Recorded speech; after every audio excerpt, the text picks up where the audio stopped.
I feel like you're looking at your hands and you're like, my hands are tied. There's nothing I can do. But the soul connection is very undeniable. What I have here is the Two of Cups. They're looking at each other and they both recognize the connection that they have with one another. And I feel almost like it's nothing can be done, nothing can be acted upon because you're in a relationship. And yes, this connection is very strong, it's undeniable, and the other person's aware of it too, but they're also aware that your hands are tied. So unless you move away from it, unless you make some major transformation in your life with the Death card here and move away from it, then the two of you can be together. And I feel like some of you are contemplating, like you're building that bridge to extend across the river or the stream so that you can get to the other side. It's a slow process. You're building it brick by brick.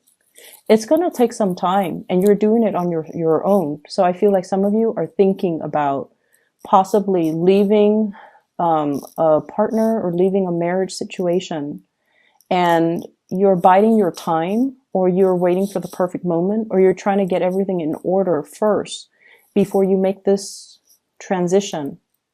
You're getting, your finances sorted out. You're trying to figure out, where am I going to stay? Where are the kids going to go? And I feel like you might be doing it by yourself. Like you might be consulting a lawyer without your partner knowing. You might be checking your bank account, trying to talk to a financial planner in order to get the process started. And you're trying to figure out, how much am I going to have to pay in child support? How much am I going to have to pay in alimony? How much is the whole, court proceeding going to cost?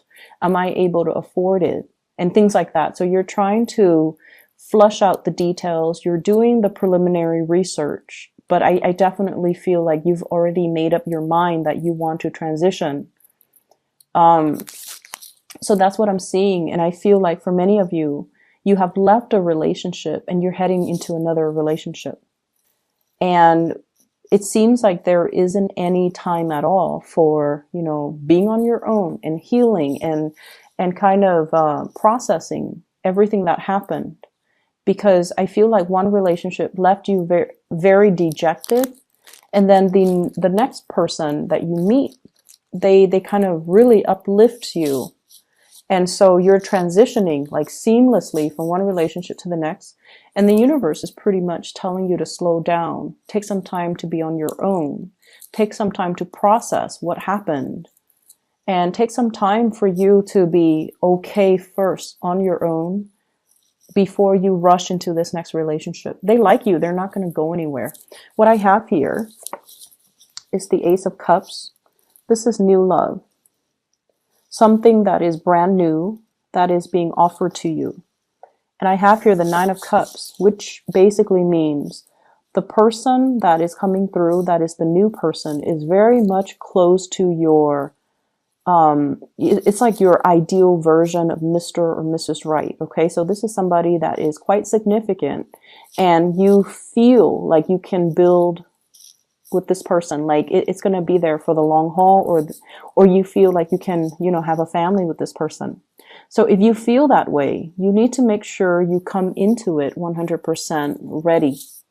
And so if you still have, pains and heartache, Ten of Swords from previous relationships, or you feel like you still have attachments or emotions that are unresolved, or that you're not really sure if you're done with it yet, you need to make sure you are done before you transition, because this is something that has a lot of potential and you want to do it right. Okay. We want to do things right. I see a lot of people though. So I do see you and I do see two other people. One is the Two of Cups. One is the Ace of Cups. And we have the Hangman as well that's showing up, which basically means weighing out the pros and cons. Staying in a situation possibly because of financial ties. Staying in a situation because of these, they're kind of like, what do you call them? Restrictions. They're self-imposed restrictions. And so you want to free yourself, you want to move on, but you have these things that are holding you back, and they're not real. We have the devil here. It's the puppet master. It's somebody that has control or sway over you.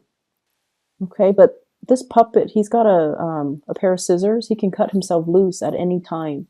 So it's nothing that's binding, and it's not really, no one is like, holding a knife to your throat and telling you need to stay. Or no one is threatening bodily harm. No one is forcing you against your will. And so I definitely feel like it's a situation where you're feeling like you're sacrificing your happiness for some greater purpose, for some greater goals. And for example, I feel some of you might have children and you don't want to sever ties with your existing partner because you don't want the children to grow up in a broken home. And that's very noble. And I feel some of you feel like you're making sacrifices. You're sacrificing your happiness to provide that stable home life for the kids. You're sacrificing your new relationship so that you can, be a better, be a better parent. And that's the way you're looking at it. That's the way you justify the situation. That's the way you rationalize the situation. And once again, this can also be the person that you're dealing with. Some of you might be dealing with somebody who's in another relationship. And that's how they're rationalizing their situation. And in the meantime, you wait for them to sort out things from their end. And I feel like it's going to be quite a long waiting process. And if you're okay with that, then that's fine. But I feel like it's not going to be, a few months. I feel like it might be a few years. So if that's how they rationalize it, you might need to kind of ask yourself if the wait is okay for you. If you don't have a definitive end date, are you okay with that? Are you okay with waiting? And then likewise, if you're the one that's in the relationship and you don't have the definitive end date, is it fair to ask the other person to wait for you? Okay, so this dynamic, I definitely see like three people. I definitely see a relationship that should end. And I feel like a new relationship has the potential to be really great.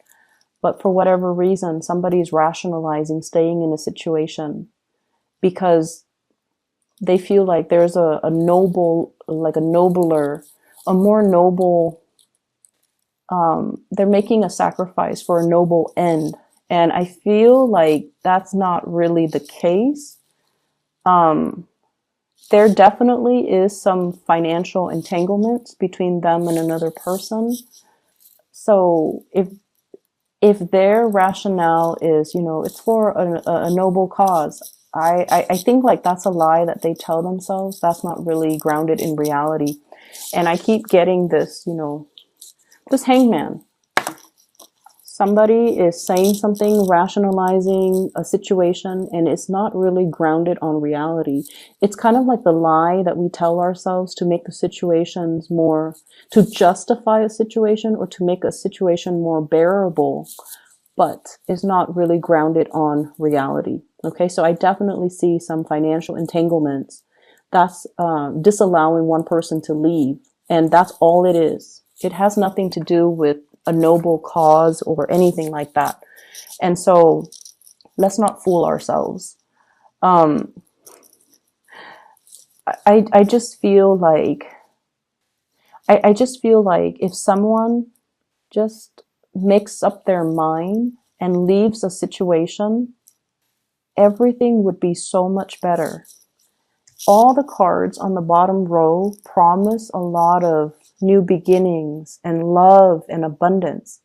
We have here the Two of Cups, the Death card, the Nine of Cups, which is a wish card, the Ace of Cups, which is the brand new love, and the Four of Swords, which is, no more fighting, no more pettiness, an end to all of that, and spiritual ascension.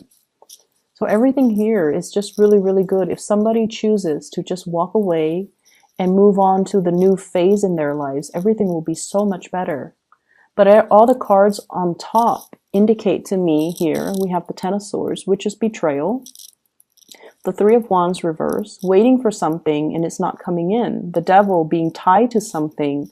The Hangman being stuck in limbo. And the Fool in the reverse not making a change. Doing the same things over and over and over again and not getting a different result because, you know, of course, right? If you keep doing the same things, you get the same outcome.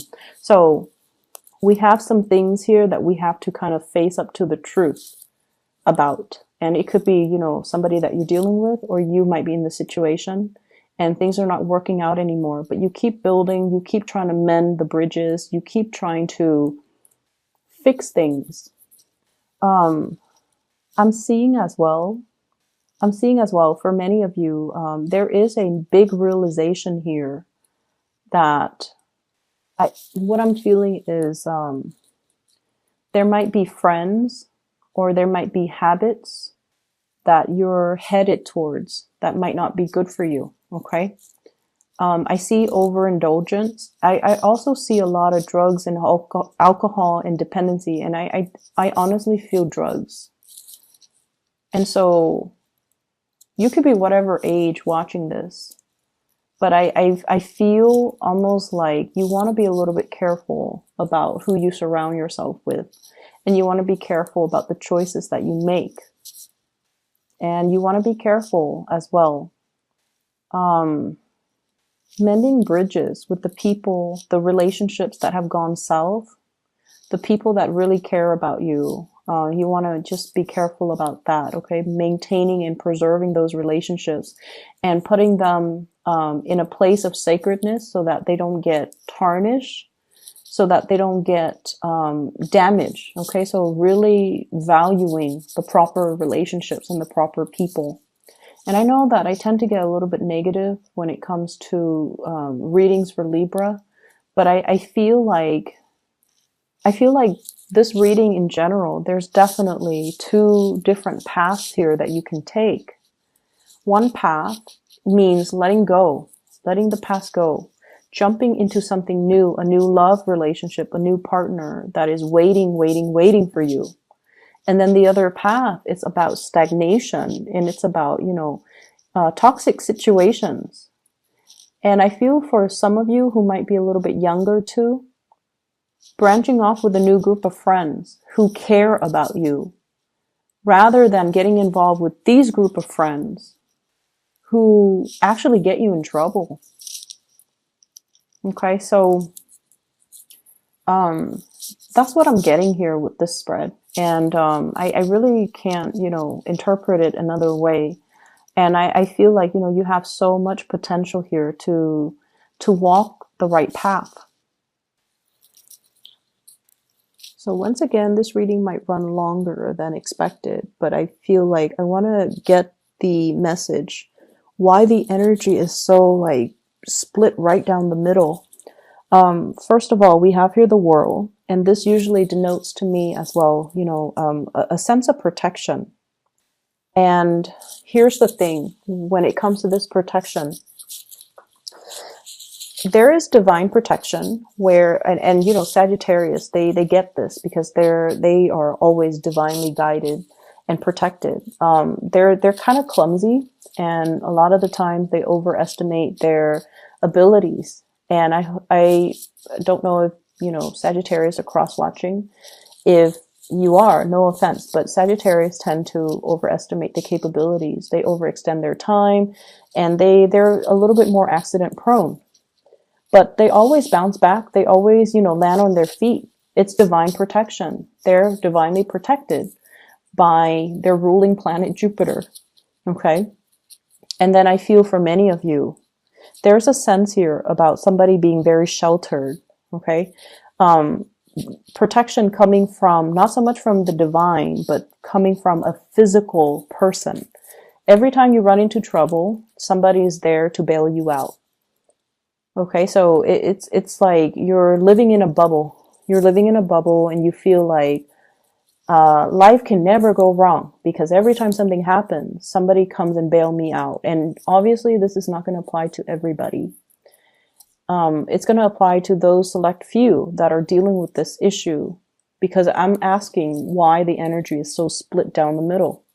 It's like you're hitting a fork in the road and you're trying to decide on the path that you want to take, and one path will negate the other. If you choose this path where you're surrounding yourself with the wrong people and getting tempted to do the wrong things, that's what life is going to be like.